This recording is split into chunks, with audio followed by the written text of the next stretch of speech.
Welcome to poly kitchen. আমার আজকের recipe হলো দমকি চিকেন। দমকি চিকেন বানানোর জন্য আমি এখানে কিছু চিকেন রেখেছি 600 গ্রাম, আর কিছু পেঁয়াজ ভেজে পেরেস্তা করে দিয়েছি, আর এখানে পেঁয়াজ আর টমেটো মানে ম্যারিনেশন ঘষে রেখে দিয়েছি, আদা বেটে রেখেছি, কিছু শুকনো লঙ্কা বেটে রেখেছি, আর লঙ্কা বাটা, আর কিছুটা দই। এইগুলোই আমার দিতে হবে। কিছু মশলা অ্যাড করতে হবে, যেগুলো ফোড়নে দিই সেগুলো এখানে মাংসের মধ্যে সব কাঁচা দিতে হবে। তেজপাতা, দালচিনি, ছোটো এলাচ, জায়ফল, জয়িত্রী সব দিলাম।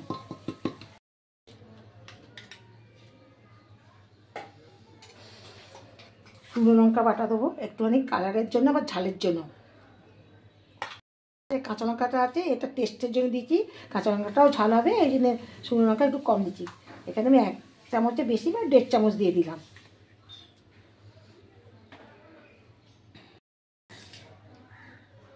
এখানে দই দেবো আমি 2 চামচে। এখানে যে টমেটো আর পেঁয়াজ ভেজেছি এটা সবটা দিয়ে দেবো,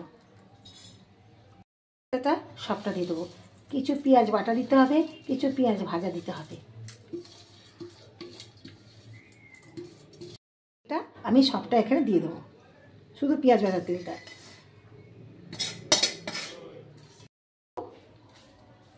যে যেমন খাবেন নুন তার সেরকমই লাগবে। একটুখানি হলুদ গুঁড়ো দেবো, 1 চামচে ধনে গুঁড়ো দেবো,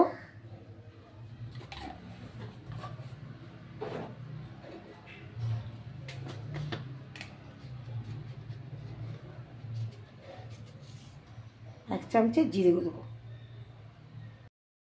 ব্যালেন্সটি রাখার জন্য 1 চামচে আমি চিনি দেবো। এগুলো যা যা মশলা দিচ্ছি ভালো করে মেখে নেবো। কালার করতে যান তার জন্য একটু কাশ্মীরি লঙ্কা গুঁড়ো দিয়ে দিতে পারে, এটা অপশন হবে। আর একটুখানি থেকে একটু কাঁচা সর্ষের তেল ছড়িয়ে দেবো।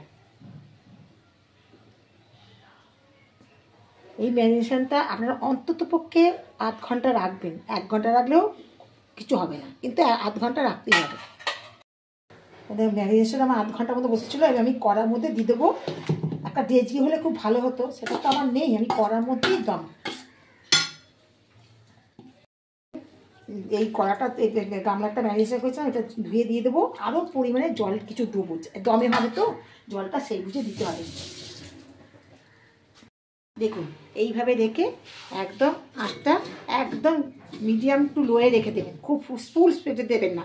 আবার একবার দেখবেন যে যদি হয়ে এসছে তখন একদম লোয়ে দেবেন, দিয়ে ভাবে ভাবে সেদ্ধ করতে হবে। দেখি এবার খুলে ঠান্ডাটা দমকি চিকেন কেমন হয়েছে। দেখুন কত সুন্দর হয়েছে, মাত্র 2 বার আমি খুলেছি। সিদ্ধ হয়েছে কিনা দেখি, পুরো সিদ্ধ হয়ে গেছে। দেখুন কত সুন্দর সিদ্ধ হয়ে গেছে। একটু ঘি ছড়িয়ে দেবো, গা ঘি। একটু আমি গরম মশলা দিয়ে দেবো, হালকা করে দেবো, বেশি দেবো না। ছোটো এলাচ ফোড়ন দিয়েছে না। হায়দ্রাবাদি দমকি চিকেন একবার একদম রেডি। এরকমভাবে একবার অবশ্যই বানিয়ে খেতে পারেন, এতে সময়টাও কম লাগবে, অথচ এক পাকে পুরো রান্নাটা হয়েও যাবে। আর আমাদের সবার আগে রান্নাটা পাওয়ার জন্য আমাদের চ্যানেলটিকে আজকে সাবস্ক্রাইব করে রাখবেন। এইভাবে আমাদেরকে সাপোর্ট করে এগিয়ে নিয়ে যাওয়ার জন্য আপনাদের অনেক ধন্যবাদ।